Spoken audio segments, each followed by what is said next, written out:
Hello movie lovers, स्वागत है आपका वाइपर एक्सप्लेन्ड चैनल पर। और आज हम देखेंगे नाइटमेयर सीरीज के 7वें पार्ट को, जिसका नाम है वेस क्रेवन्स न्यू नाइटमेयर। नाम से आपको पता चल गया होगा कि ये मूवी वेस क्रेवन ने बनाई है। इस मूवी का पिछले पार्ट्स की कहानी से कोई लेना देना नहीं है, क्योंकि ये फिल्म की कहानी टाइमलाइन के बाहर रियल वर्ल्ड में एग्जिस्ट करती है। आसान शब्दों में ये मूवी रियल लाइफ पर बनाई गई है, जिसमें सभी एक्टर्स और कास्ट अपने रियल लाइफ रोल्स ही कर रहे हैं। जैसे कि हेदर, जिन्होंने पहली और तीसरी फिल्म में नैन्सी का रोल किया था, वो इस फिल्म में हेदर का ही रोल कर रही हैं। और रॉबर्ट इंग्लैंड, जो कि फ्रेडी के एक्टर हैं, वो रॉबर्ट का ही रोल कर रहे हैं। इस मूवी की कहानी काफी अलग है, लेकिन फिर भी ये नाइटमेयर सीरीज का एक हिस्सा है। और कंफ्यूजन दूर करने के लिए जितने भी लोग अपने रियल लाइफ रोल्स कर रहे हैं, उनके नाम आपको येलो कलर में दिखाई देंगे और बाकी सबके व्हाइट में। यह फिल्म रिलीज की गई थी 1994 में, पिछले पार्ट से 3 साल बाद, और इसकी IMDb रेटिंग 6.5 है।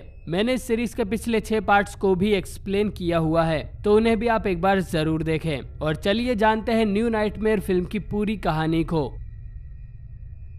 फिल्म की शुरुआत पहले पार्ट की तरह ही होती है, एक बॉयलर रूम में, जिसमें हम किसी आदमी को फ्रेडी का ग्लव बनाते हुए देखते हैं। लेकिन इस ग्लव का डिजाइन थोड़ा अलग है और ये पूरा मेटल का बना हुआ है। ग्लव बनाने के बाद ये आदमी अपने हाथ को ही काट लेता है, लेकिन फिर हमें पता चलता है कि यहाँ तो सिर्फ एक फिल्म की शूटिंग हो रही है। यहाँ हम हेदर को भी देखते हैं, जो कि नाइटमेयर सीरीज में अपने नैन्सी वाले रोल के लिए काफी फेमस है। हेदर के हस्बैंड का नाम चेस है और इन दोनों का एक बेटा भी है, डायलन। और चेस इस मूवी में VFX का इंचार्ज है और इस मूवी के डायरेक्टर हैं वेस क्रेवन, जो कि चेस और उसकी टीम के काम से बहुत खुश हैं। खैर, जो फ्रेडी का क्लो इन्होंने बनाया था, वो अचानक ही खुद से ही मूव करने लगता है और चेस की एक फिंगर पर कट भी लग जाता है। इसके बाद ये क्लो चेस के दोनों साथी चक और टेरी को मार देता है। फिर ये चेस को भी मारने आगे बढ़ता है, लेकिन तभी हेदर की नींद खुल जाती है और हमें पता चलता है कि वो बस एक बुरा सपना देख रही थी और उनका घर यहाँ आए भूकंप के कारण जोरों से हिल रहा था।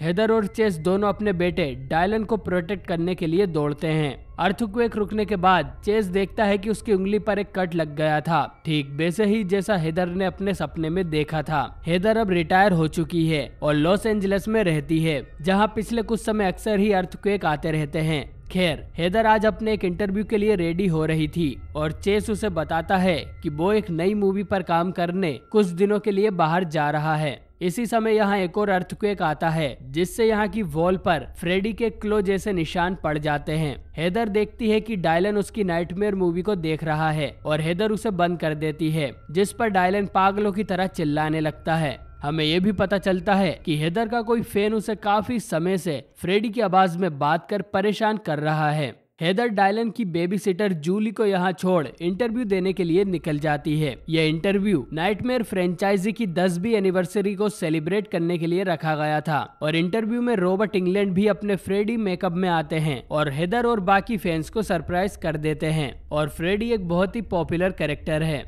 रॉबर्ट हेदर से कहते हैं कि उन दोनों को साथ में एक और फिल्म करनी चाहिए। रहा नहीं जाता। इंटरव्यू के बाद हेदर को सारा रिसर का कॉल आता है, जो उसे न्यू लाइन सिनेमा में एक मीटिंग के लिए बुलाती है। सारा एक्चुअली में भी सभी नाइटमेयर मूवीज की प्रोड्यूसर हैं। सारा हेदर को बॉब शेन के ऑफिस में लेकर जाती है, जो कि न्यू लाइन सिनेमा के फाउंडर हैं। बॉब कहते हैं कि वो एक नई फ्रेडी मूवी बना रहे हैं, जिसकी कहानी पर वेस क्रेवन ऑलरेडी काम कर रहे थे और वो चाहते हैं कि हेदर इस मूवी में लीड रोल करे। लेकिन क्योंकि हेदर का अब एक बेटा है, तो वो हॉरर में काम करने से मना कर देती है। हेदर को ये भी पता चलता है कि उसका हस्बैंड चेस भी इस मूवी में काम कर रहा है और उसने फ्रेडी के नए ग्लव्स भी बना लिए हैं। घर जाने पर हेदर को डिलेन की चिल्लाने की आवाजें आती हैं, जो कि शांत होने पर अजीब सी आवाजें निकालने लगता है। वो कहता है कि उसके सपने में एक मॉन्स्टर आया था, लेकिन उसके फेवरेट टॉय रेक्स ने उसे बचा लिया और उस टॉय पर भी फ्रेडी के क्लो जैसे निशान बने हुए थे। अब ये सब देख हेदर समझ जाती है कि यहाँ कुछ तो गड़बड़ है और वो चेस को कॉल कर उसे तुरंत ही घर वापस आने को बोलती है। और ये भी पता चलता है कि चेस के साथ ही चक और टेरी काम पर नहीं आए हैं, जिसका मतलब है कि हेदर के नाइटमेयर की तरह उनकी असल में भी मौत हो गई है। चेस हेदर की बात सुन तुरंत ही घर के लिए निकल जाता है और हम देखते हैं कि जो नया फ्रेडी क्लॉस ने बनाया था, वो अब गायब हो चुका है। इधर हेदर डिलन को एक स्टोरी सुनाती है, जिसमें कुछ लोग एक विच को ओवन में बंद कर मार देते हैं। इसके बाद डिलन सो जाता है, दूसरी तरफ चेस को रास्ते में नींद आने लगती है और उसकी सीट के नीचे से फ्रेडी का क्लो बाहर निकलता है जो उसके सीने को चीर देता है। इससे चेस की कार आउट ऑफ कंट्रोल हो जाती है और एक्सीडेंट में उसकी मौत हो जाती है। हेदर भी इसी नाइटमेयर को देखकर जाग जाती है और पुलिस उसके घर पे आके उसे बताती है कि उसके हस्बैंड की एक्सीडेंट में मौत हो गई है। हेदर को हॉस्पिटल बुलाया जाता है चेस की बॉडी की पहचान करने के लिए। डॉक्टर हेदर को चेस का सिर्फ चेहरा ही दिखाते हैं, लेकिन हेदर ब्लैंकेट हटाने को बोलती है। ब्लैंकेट हटाने पर वो देखती है कि उसके शरीर पर फिंगर नाइफ के कट्स लगे हुए थे और उसका शक यकीन में बदल जाता है कि उसके नाइटमेयर में होने वाली चीजें असल में भी हो रही थी। चेस के फ्यूनरल पर नाइटमेयर सीरीज के कई सारे एक्टर्स और कास्ट आते हैं, जैसे कि जेसू गार्सिया जो पहली फिल्म में रोड का रोल किए थे। यहाँ भी एक भूकंप आने लगता है जिससे चेस का कास्केट कब्र में गिर जाता है। हेदर उसे ठीक करने जाती है लेकिन वो भी गिर जाती है और उसका सर टकरा जाता है। वो देखती है कि फ्रेडी डिलन को खींच कर ले जा रहा था और ये फ्रेडी मूवी वाले फ्रेडी से अलग है और ज्यादा डार्क है। हेदर उसका पीछा करती है और मरा हुआ चेस भी जिंदा हो जाता है, लेकिन तभी जॉन सैक्सन उसे जगा देते हैं जिन्होंने नाइटमेयर मूवीज में नैन्सी के फादर का रोल किया है। हेदर को पता चलता है कि बेहोश होकर उसने एक सपना देखा था और सब कुछ ठीक है।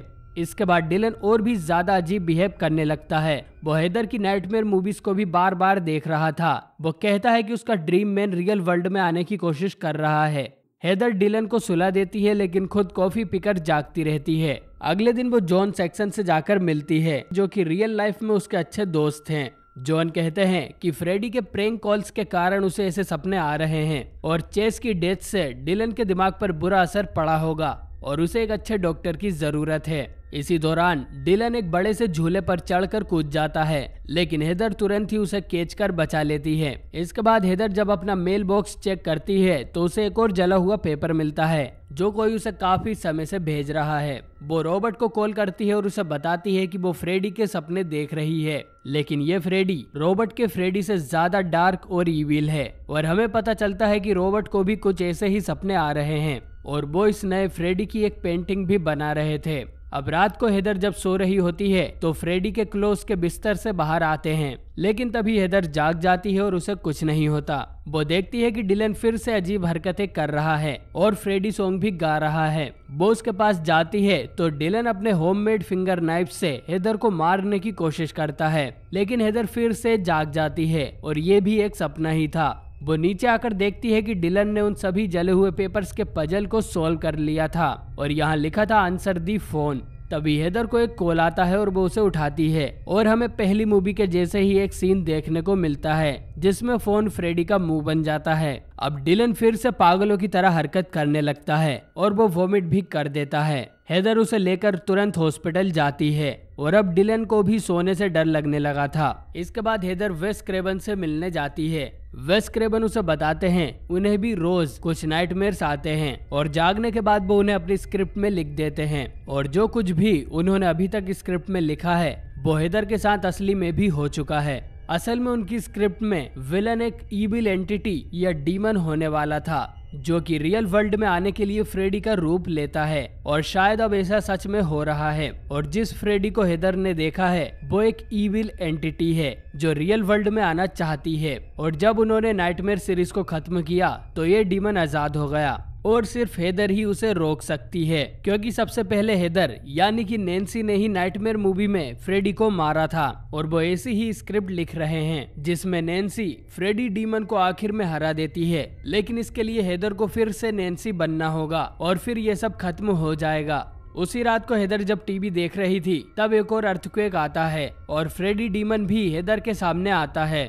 वो हेदर पर अटैक कर उसे मारने की कोशिश करता है, लेकिन वो सिर्फ उसके हाथ को ही कट कर पाता है और फिर एक और अर्थक्वेक आने से हेदर की नींद खुल जाती है। इसके बाद वो डिलन को देखने हॉस्पिटल जाती है जहां उसकी बेबी सिटर जूली भी आ गई थी। डॉक्टर हेदर के कटे हुए हाथ पर पट्टी बांधती है और कहती है कि हेदर की मूवी देखने से ही डिलन का दिमाग खराब हो गया है। उसी रात को हेदर को एक और नाइटमेयर आता है जिसमें डिलन उस पर उल्टी कर देता है और फिर यहाँ की डॉक्टर भी फ्रेडी में बदल जाती है, लेकिन हेदर की नींद खुल जाती है। डॉक्टर से उसे पता चलता है कि डिलन बिल्कुल ठीक है और जूली उसके साथ है। वो डिलन से मिलने जाती है तो वो कहता है कि उसे अपना डायनासोर टॉय चाहिए और हेदर वो टॉय लेने वहां से जाने लगती है। लेकिन कुछ पुलिस ऑफिसर उसे पकड़ लेते हैं क्योंकि उन्हें लग रहा था कि हेदर पागल हो चुकी है।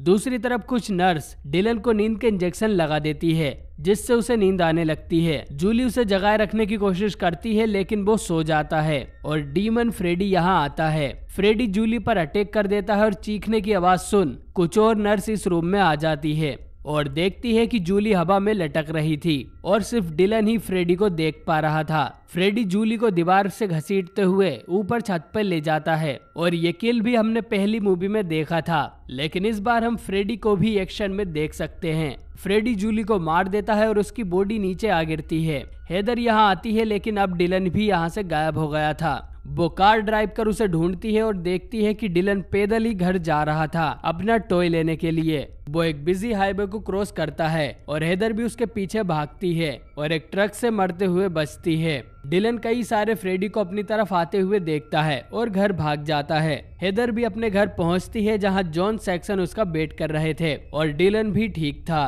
अजीब बात ये थी कि जॉन हेदर को नैन्सी कहकर बुला रहे थे और ऐसा बिहेव कर रहे थे जैसे वो नैन्सी के डैड डोनाल्ड हो। उसने अपना पुलिस वाला बैज भी पहना हुआ था। जॉन असल में अपने कैरेक्टर की तरह एक्ट कर रहा था। वो हेदर से कहता है कि अगर उसे ये सब खत्म करना है तो उसे भी नैन्सी की तरह एक्ट करना होगा और हेदर ये समझ जाती है।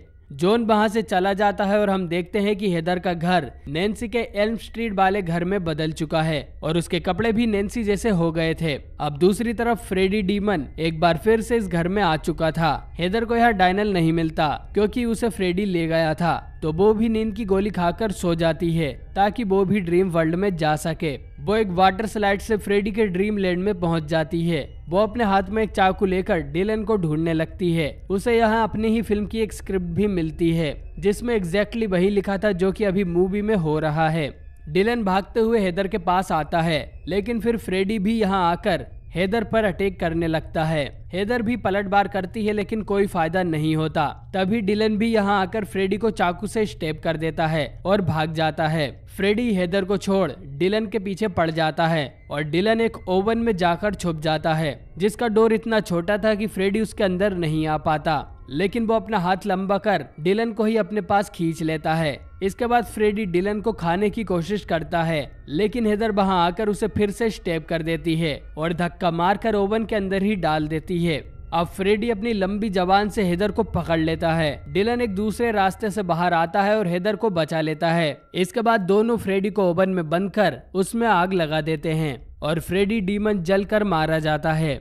इसके बाद हेदर और डिलन अपने ड्रीम लैंड से बाहर निकलकर रियल वर्ल्ड में आ जाते हैं जहां हेदर को इसी फिल्म की स्क्रिप्ट मिलती है जो कि वेस क्रेवन ने कंप्लीट की थी। वेस क्रेवन हेदर को थैंक यू भी बोलते हैं एक आखिरी बार नैन्सी का रोल करने के लिए और ये मूवी यहीं पर खत्म हो जाती है। तो दोस्तों आपको ये मेटा मूवी कैसी लगी कमेंट करके जरूर बताएं। वेस क्रेवन ने अपनी स्क्रिप्ट में पहले ही लिखा था कि मूवी के दौरान अर्थक्वेक्स आते हैं और जब फिल्म की शूटिंग चल रही थी तब वहां सच में एक अर्थक्वेक आ गया था जो कि काफी अजीब बात है। और मूवी में हमने जो भी अर्थक्वेक डिस्ट्रक्शन के सीन देखे हैं वो सभी असली भूकंप की फुटेजेस हैं। वेस क्रेवन जॉनी डेप का केमियो भी इस मूवी में करवाना चाहते थे लेकिन उन्हें जॉनी से पूछने की हिम्मत ही नहीं हुई और मूवी रिलीज होने के बाद जॉनी डेप ने सामने से कहा कि वो भी इसमें केमियो करने में इंटरेस्टेड थे। ये नाइटमेयर सीरीज की अब तक की सबसे लंबी फिल्म है। इसके बाद नाइटमेयर सीरीज का अगला पार्ट सीधा 2003 में रिलीज किया गया जिसका नाम था फ्रेडी वर्सेस जेसन और ये फिल्म मैं ऑलरेडी एक्सप्लेन कर चुका हूँ, तो आप जल्दी से डिस्क्रिप्शन या आई बटन पर क्लिक कर उसे देख लीजिए। अब इसका मतलब है कि नाइटमेयर सीरीज का सिर्फ एक पार्ट ही बाकी रह गया है जो है 2010 में आया रीबूट जिसमें हमें एक नया फ्रेडी देखने को मिलेगा। तो दोस्तों आपको ये वीडियो पसंद आई हो तो प्लीज इसे लाइक करना ना भूलें और मैं जल्द ही नाइटमेयर के रीबूट पर वीडियो लेकर आने वाला हूँ। मैं मिलता हूँ आपसे बहुत ही जल्द एक और नई वीडियो के साथ।